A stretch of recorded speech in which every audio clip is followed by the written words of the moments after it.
Ne serait-ce pas l'heure d'un nouveau procès, mes poulets?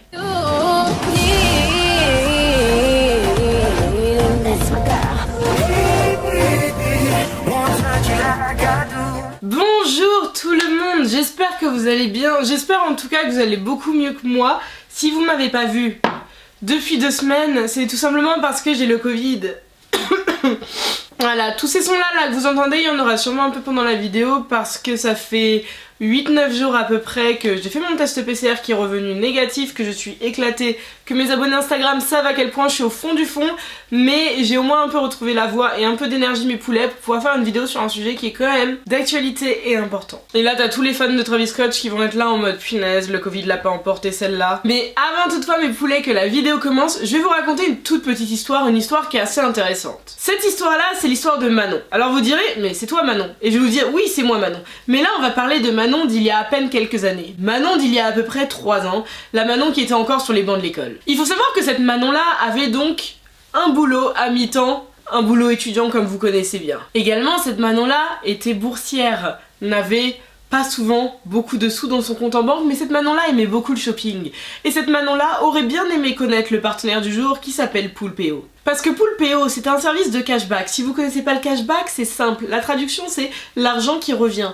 Je faisais mes dépenses à cette époque-là, très souvent sur Azos, très souvent sur le site d'Adidas pour mes vêtements de sport, mais je ne savais pas qu'il existait une entité quelque part qui pouvait me permettre de ravoir un pourcentage de mes dépenses directement dans mon compte en banque. Et c'est le cas justement avec Poulpeo mes poulets qui vous proposent leur site, leur extension ainsi qu'application sur iPhone et Android, il n'y a pas de discrimination ici je le rappelle. Et qu'un service qui est totalement gratuit, que Manon d'avant aurait bien aimé connaître parce que justement c'est une époque où même si j'étais à la fac par exemple, j'aimais pouvoir voyager. Je voyageais en général 2 fois ou 3 fois par an si jamais je réussissais à bien mettre de côté. Et donc que ce soit justement pour les vêtements dont je vous parlais juste avant, pour le sport également ou pour le voyage et plein d'autres domaines, c'est ça qui est super cool, c'est que sur Poulpeo tu peux avoir du cashback sur plein de domaines et c'est quand même plutôt pratique je pense de faire des dépenses tout en sachant qu'il y a une partie de ton argent qui te revient. C'est un service qui est totalement gratuit, ne vous inquiétez pas, il n'y a aucun justificatif à leur fournir et à partir de 10 €, c'est là que tu peux activer un retour vers ton compte en banque pour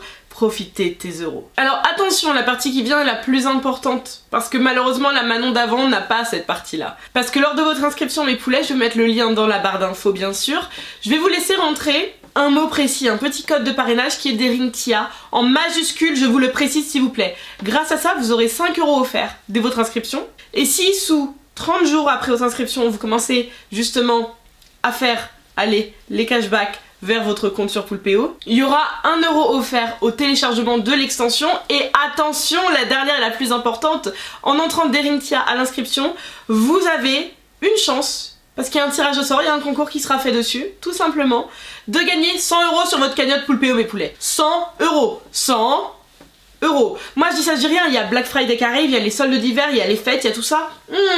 C'est plutôt cool. Et comme moi vous verrez, vous allez vite prendre le réflexe en fait de checker partout si c'est des sites qui sont partenaires de Poulpeo et vous verrez que ça ira mais de plus en plus rapidement. C'est un truc que je fais automatiquement maintenant depuis mon téléphone comme depuis mon ordi et c'est en fait hyper pratique parce que tu peux cumuler avec des soldes, avec des promotions, avec plein de trucs. Mais donc allez-y les BG, profitez-en parce que contrairement à la Manon d'avant, vous avez des chances en plus. Et revenons à nos moutons. Mais avant toutefois de revenir à nos moutons, moi je veux vous dire quelque chose. Venez me rejoindre sur Instagram quand même, non? Parce qu'on est 100 000 là-bas, c'est vrai que c'est super cool, mais ici on est presque 260 000. Donc, moi je trouve que faut qu'on remette le niveau à niveau, non?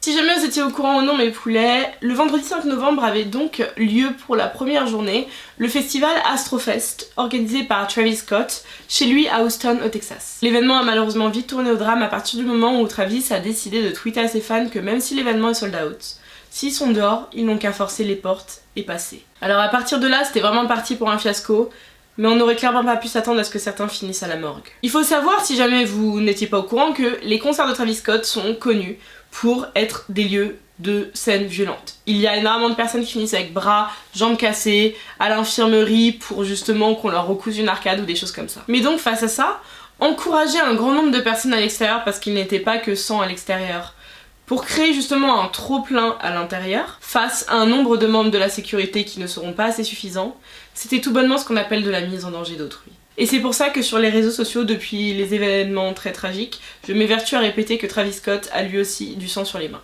C'est trop facile de mettre certains actes sur le dos des dernières personnes qui ont fait ces actes, mais il faut remonter un peu tout ce qui s'est passé pour voir les conséquences qu'on a là, face à nos yeux, de quoi elles sont originaires. Et c'est également pour ça, mes poulets, que le maire de Houston, Sylvester Turner, a décidé le soir même de transformer l'incident en enquête criminelle. Après les réglementations de la ville de Houston, de son service de sécurité, de police, ainsi que des pompiers, les lieux qui ont été choisis par Travis Scott et son équipe pour Astrofest pouvaient contenir 200 000 personnes calmes. Donc 200 000 personnes qui ne bougeraient pas énormément lors d'un événement. Il y a à peu près 100 000 billets qui ont été vendus à justement pas mal de personnes non calmes, si je puis dire ça ainsi, parce que les fans de Travis connaissent pour la plupart les événements de Travis. Et savent justement que ce sera un lieu où ils vont sauter partout, il y aura beaucoup de pogo. Mais le problème, comme je vous ai dit, c'est que le nombre de personnes qui ont pénétré sans avoir payé de billets, c'est un nombre incalculable. On va essayer un peu de prendre le déroulement des faits sur cette journée-là. Dès le début de la journée, tous les témoins le disent, il y avait énormément de monde sur place, des nuées de personnes. Bien avant sa performance sur scène, Travis poste donc le fameux tweet. Tweet qui sera supprimé à peu près 30 minutes après quand son équipe a dû se rendre compte de l'énormité que c'était, où il encourageait ses fans de l'extérieur à venir pousser les portes. Il est environ 14 h à ce moment-là.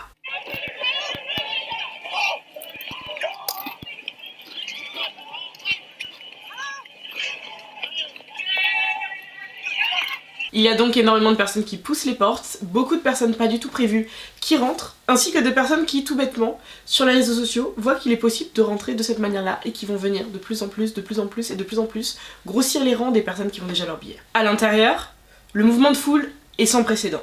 Que vous soyez allé en concert en fosse ou non, c'était un mouvement de foule, tous les témoins le disent, qui était horrible. Parce que Travis commence à préparer son arrivée sur scène d'ici quelques minutes. Il est alors environ 19 h. Les personnes à l'avant de la scène ainsi que tout au milieu de la foule se retrouvent d'un seul coup comprimées. À la suite de ça, Travis rentre donc sur scène et vous savez très bien comment ça se passe dans les concerts. Dès lors que la superstar présente est enfin sur scène, tout le monde essaye de pousser encore plus vers la scène. Le souci ici, c'est qu'il y a pas mal de barrières pour séparer chacune des zones et que les personnes se retrouvent comprimées. Comprimées par d'autres personnes, ces personnes sont comprimées par des personnes, par des personnes, par des personnes, par des personnes. Donc vous savez comment ça se passe, très rapidement on a des personnes qui suffoquent, des crises de panique, des crises d'anxiété, on manque d'air, on manque d'eau et c'est donc la panique. À ce moment-là, toutes les équipes médicales essayent du mieux qu'elles peuvent d'intervenir partout où elles peuvent. De faire des massages cardiaques à même le sol, on le voit sur plein d'images. Je ne vous montrerai pas le contenu graphique qui est très choquant par rapport à cet événement. J'ai vu des corps de personnes mortes et ça ne doit pas être diffusé ce genre d'images là.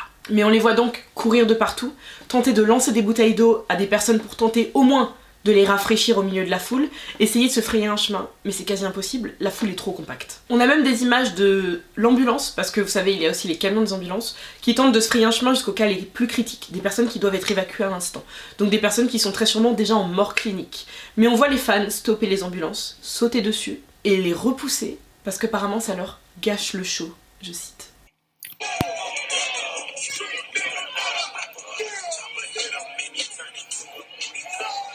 Des fans appellent alors à Travis Scott ainsi aux membres de son équipe qu'on voit un peu partout, qui sont sur des échafaudages certains, sur d'autres petites scènes aussi pour d'autres, d'arrêter le show parce que des personnes sont en train de mourir, parce que c'est la panique et parce que c'est trop difficile de respirer, de juste respirer.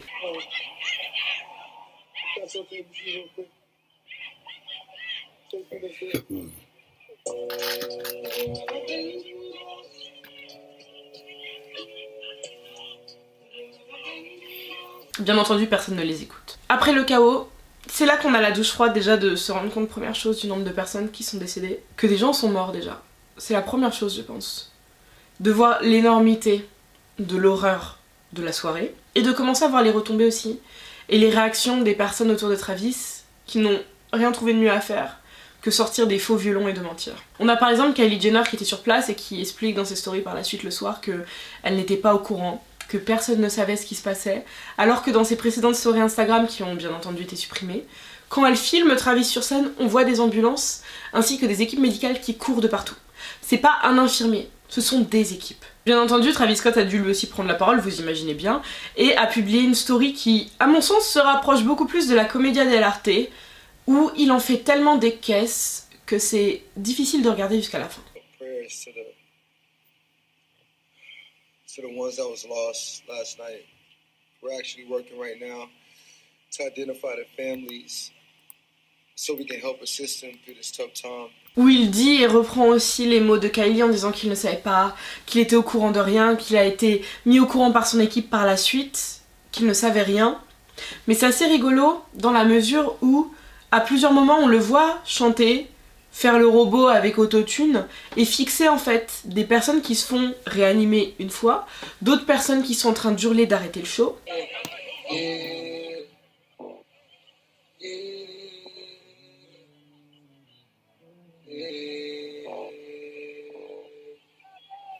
Donc il voyait et il entendait. Et où bien sûr il dit que ils font tout maintenant pour les familles des victimes, ils vont les aider au maximum, mais sachez également une chose mes poulets, c'est que là ce qu'ils vont faire c'est payer les funérailles des familles de chacune des victimes. Comme ça ils vont faire un geste très public, et en ayant payé ces funérailles, ils vont s'assurer que les familles ne puissent pas se retourner contre eux juridiquement parlant. Parce qu'ils savent très bien qu'ils sont en tort. Ils savent qu'ils ont des choses à se reprocher, et que ce qui s'est passé est tout sauf normal. Parce que Travis Scott aurait tout simplement pas dû poster son tweet désastreux, ce qui a été le début de toute la cause à effet. Que vous le vouliez ou non, c'était le début de toute la cause à effet. Car en 2015, mes poulets, si vous ne le saviez pas non plus, à Lollapalooza, donc festival que vous connaissez très sûrement, Travis Scott s'était déjà fait arrêter par la police après avoir tweeté justement, encore quelque chose de similaire, pour intimer à ses fans de forcer l'entrée. Et tiens, c'est drôle, il l'a également fait en 2018 à un de ses concerts en Arkansas à Roger, et il avait également été arrêté ce jour-là. C'est pour cela que je vous précise, je m'en fiche que vous soyez fan de Travis Scott ou pas, je n'en ai absolument rien à faire. Il a du sang sur les mains. C'est un comportement qui revient chez lui. C'est quelque chose de cyclique, il sait que ça se finit mal, il sait qu'il n'a pas le droit de le faire, il se ferait pas arrêter sans ça, mais il le fait quand même. Et vraiment, moi je vous jure que ce truc de ne pas avoir arrêté le show, c'est ce qui me reste le plus en travers de la gorge. Parce que je sais pas si vous vous souvenez, mais il y a pas si longtemps, c'est peut-être il y a 2 ans, je ne sais plus précisément, lors d'un de ses concerts justement, Travis il se fait porter par la foule avant de revenir sur scène, et quand il arrive sur scène, il se rend compte qu'on lui a péta une de ses chaussures. Et à ce moment-là, il arrête le concert. Ah là, il y a plus rien, il y a plus de musique, il y a plus de sono, il y a absolument plus de show, c'est fini. Et où il ordonne qu'on retrouve sa chaussure, mais surtout il ordonne qu'on tabasse la personne qui a volé sa chaussure. Non mais que vous voyez le personnage quand même. Mais là, on a arrêté le concert pour sa chaussure. Mais par contre, quand il y avait des gens qui étaient en train de mourir à Astrofest, partout sur les réseaux sociaux, ça disait des « Non mais vous savez, les fans vont s'énerver, il va y avoir un gros mouvement de foule s'il arrête, c'est pas possible là de pouvoir arrêter. » Donc quand il l'a fait, pour une chaussure volée, il n'y a eu aucun problème.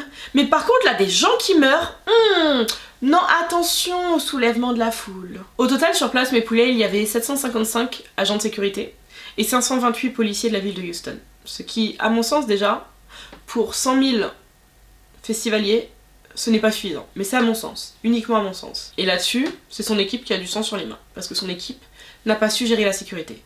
S'il y avait suffisamment de sécurité, les manifestants n'auraient pas pu forcer l'entrée. Donc son équipe a elle aussi du sang sur les mains. Les producteurs du concert, ce sont les premières personnes qui avaient le pouvoir d'arrêter le show. Les toutes premières. Il faut le savoir, il y a un ordre dans les contrats lors de ces événements de personnes qui peuvent arrêter le show. Et ces personnes-là n'ont absolument rien fait. Plusieurs des producteurs ont été appelés par des fans pour arrêter le show parce que des personnes meurent et n'ont rien fait. Donc le sang des 9 victimes décédées est également sur leurs mains. Et il semblerait, mais attention, ça reste très hypothétique, que le nombre de victimes, je parle vraiment des décès cette fois-ci, parce que les blessés il y en a beaucoup trop pour dénombrer, mais le nombre de décès soit assez flou, dans le sens où via les témoignages de Twitter et de TikTok également, on se rend compte qu'il y a beaucoup plus de personnes sur place qui disent avoir perdu un proche que du nombre de personnes. Malgré, vous savez, les recroisements et les recoupements qui ont été faits pour voir si A et B ne se connaissent pas et ne parlent pas de la même personne sans avoir été présents tous ensemble, vous savez. Ça m'étonnerait pas qu'on tente de diminuer l'impact de ce qui s'est vraiment passé, ça m'étonnerait pas. De manière générale, mes poulets, Travis Scott, il est connu pour inciter donc dans ces événements à des comportements violents, à mettre en danger ses fans, ainsi qu'à ne pas respecter la sécurité des lieux. Et pour ces raisons-là, il doit répondre premièrement de sa poche, il doit payer, et il doit répondre face à la justice. C'est pas normal. Ce qui s'est passé est tout sauf normal. Ce n'est pas un événement qui a juste mal tourné. C'est un événement qui a tragiquement tourné parce que des personnes sont décédées, mais tout a commencé quelque part. Et ça, il faut s'en rendre compte. Ce comportement qu'a toujours Travis Scott lors de ces événements, ce n'est pas normal. De même que pour les promoteurs et son équipe qui n'ont pas voulu prendre en compte la réelle ampleur d'Astrofest. Ce n'est pas normal du tout. Toutes ces personnes doivent répondre face à la justice. Je ne suis même pas désolée. C'est tout à fait normal que ces personnes doivent être incriminées pour ce qu'elles ont fait. Une superstar avec autant de moyens et avec autant d'équipes autour de soi n'a plus le droit d'en arriver à des choses comme ça. Ce n'est pas possible en fait. Ce n'est pas, on ne peut pas dire oui mais les concerts de Travis Scott, oui mais les événements de Travis Scott. Non, non, tu ne vas pas à un concert pour mourir. Je sais pas si vous vous rendez compte que il y a des personnes qui sont en coma artificiel depuis ce moment-là, des personnes qui sont décédées, des personnes qui vont avoir des séquelles à vie juste parce qu'elles sont rendues à un festival. Je parle des personnes qui ont payé leur billet parce que oui, il y a d'autres enfoirés également à prendre en compte. Ce sont celles et ceux qui ont forcé l'entrée. Parce que quand bien même t'es fan d'une personne, je suis désolée, t'es civilisé, tu ne fais pas des choses comme ça. Mais le problème c'est que ces personnes-là qui ont forcé l'entrée, on pourra absolument pas les retrouver. Mais en tout cas j'espère que du côté de l'organisation ça leur tombera dessus de la manière dont ça doit leur tomber dessus. Donc voilà mes poulets, c'est tout pour moi aujourd'hui. Je vais revenir cette semaine avec une deuxième vidéo. J'ai déjà le sujet, on est sur une grosse enquête et une grosse affaire, j'espère que ça vous plaira. Si la vidéo d'aujourd'hui vous a plu, vous savez comment me le faire comprendre. Un petit like, un petit commentaire, n'hésitez surtout pas à me donner votre avis en restant dans le respect, que ce soit à mon égard si vous n'êtes pas d'accord avec moi ou à l'égard de Travis Scott également. On n'est pas obligé d'insulter autrui pour autant. Et n'hésitez surtout pas à vous abonner à la chaîne et à me retrouver sur Instagram. Et je vous rappelle encore une fois, il y a le lien pour vous inscrire sur le site de cashback Poulpeo si jamais vous avez envie de profiter de votre money. C'est dans la barre d'infos. Moi je vous fais de gros bisous et je vous dis à très bientôt les BG. Mouah.